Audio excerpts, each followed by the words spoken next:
So I had a really interesting question that someone asked me on Instagram, which is how do you combat negativity around the reselling space? And what he meant by that is if you're a reseller, you would know there's a lot of negativity around. A lot of people hate resellers. They call them culture vultures, right? Or leeches, whatever it is. There's a lot of bad kind of framing around reselling, which I can understand because there are certain things that people want and they want to be able to get a hold of. And if they can't get it for the retail price or the MSRP, they become upset about it. And believe me, there's been tons of shoes or products or items in general that I have wanted that I have not been able to get. And if I wanted to get it, I would have to pay resale for it, which just sucks. So in this video, I'm gonna tell you from my multiple years of experience of reselling, how to combat this, how to not deal with it, and how to think way more positive about yourself and what you're doing. So the first thing you have to ask yourself is what you're doing, is it morally and ethically right? So I like to think of it as the golden rule, right? Treat others how you want to be treated, okay? So with reselling, I don't think it's hurting anyone at all. Right? We're just taking an item and selling it and making a profit from it. The thing you have to ask in your business is anyone forcing these people to buy shoes from you? The answer is no, right?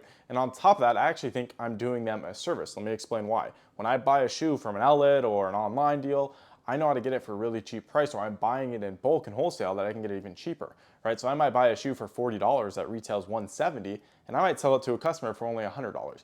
I'm making a $60 profit, sure, which is great, but the buyer's also saving $70 off of retail. So you're actually doing the buyer a favor. And I have never met anyone be upset about buying a shoe that they wanted, that no one forced, they weren't just a gun pointed at them to buy that shoe, right? That no one forced them to buy that shoe and they got it in a retail. I've never met anyone be upset about that. So number one, we're not doing anything wrong. There's multiple other industries that do this as well. Think of used car salesmen. Someone buys a car for $30,000, lists it for $35,000. This is a very common practice. This happens all the time, right? Literally every business works this way. Real estate's the same thing. People buy houses, and then they add a little bit of value, they try to flip it. It's the same process, right? Just with shoes, it's a lot quicker because they're cheaper. The reason I think shoes have such a bad stigma to it is because it was people's childhood, right? It's kind of like video games, for example. Video games were able to resell. The thing is, video games are mass produced because it's just a disc. They're so easy to produce. They can produce really as many as they want. And it's digital. There's unlimited assets of them.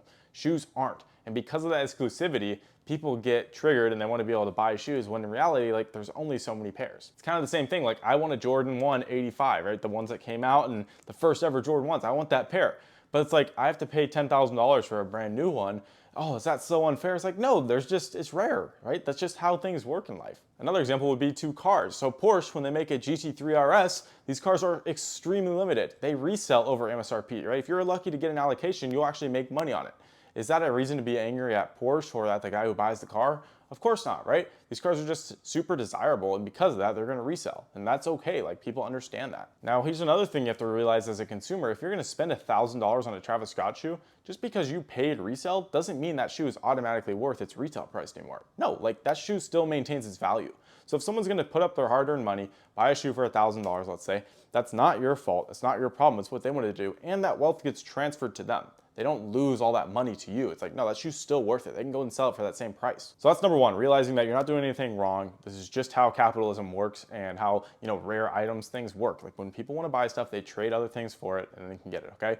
Number two is realizing your cause and your purpose. So if you're doing it just to get rich and only for money, and it's the only thing you think about and you make money, you're God, that's a different story, okay? For me, no, I like reselling because it's something I actually enjoy doing. And yes, money is an outcome, right? So if you're doing it for the actual enjoyability of it and the challenge of it, and you get a good outcome, that's a lot different than working just for money and, sacrificing your life and time just to chase money. A lot of people fall into that rut, and that's where your business is gonna fail, right? My business, when it's been the best ever, I've always focused on the customer and always on the client. When my business has declined, it's because I focused too much on sales. I tried sourcing too much and doing this and that, right? But when I focused on the client and getting the best service, the best time, the best manners, everything, that's when my business grows. Another thing you have to ask yourself is, are you secure about yourself and what you're doing, right? If you truly think you're not doing anything wrong, then you should be able to look yourself in the mirror at night, right? But if you're ripping people off on shoes and lying to them and selling fakes, that's a completely different story, right? If I'm selling real shoes, giving people real good prices, I'm not ripping anyone off or anything, I can sleep at night. But if you're buying fakes, let's say, and you're selling it and ripping them off, you can't look yourself in the mirror. It also comes down to ethics, right? Like I mentioned earlier in this video, what is it that you're reselling? I'm just reselling shoes that are found at outlets that other people can buy. They can find the same deals online. I just know where to get them better, and I know how to sell them for decent prices and make a margin. That's it. I'm selling it from one platform to another. I'm not selling masks during COVID, right? I'm not selling things that are, kind of morally questionable and ethical.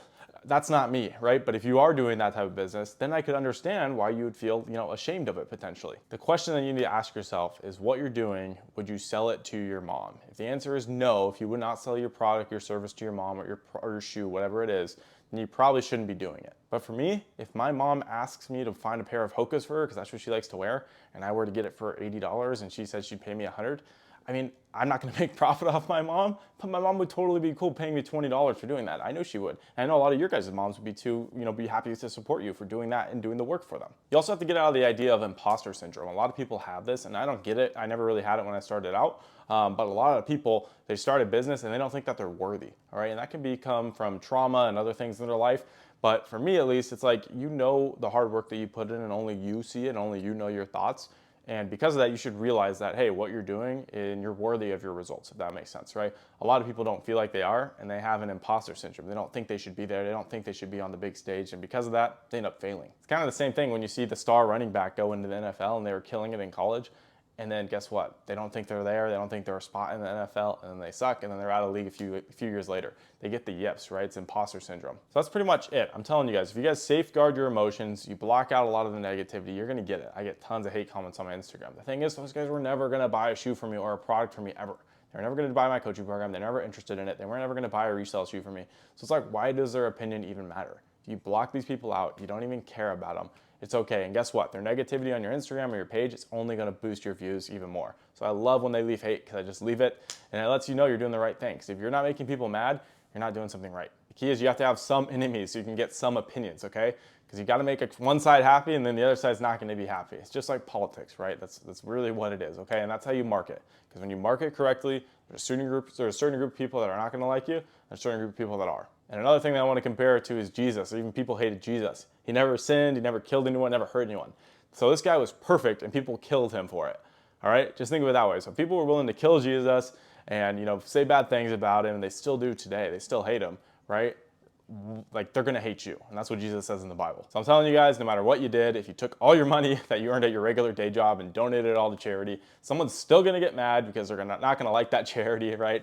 And they're gonna, wish you donated it to someone else. So you literally can't do anything to please everyone. So once you realize that, your life becomes a whole lot easier, and you just have to say, I don't give a F about what other people think about me. So live with that type of attitude, enjoy what you're doing, work hard at it, and I'm telling you, you're gonna look yourself in the mirror every day and say, dang, you worked really hard, and that's the best that you can do. So thank you guys for watching this video, and I'll catch you guys later. Peace.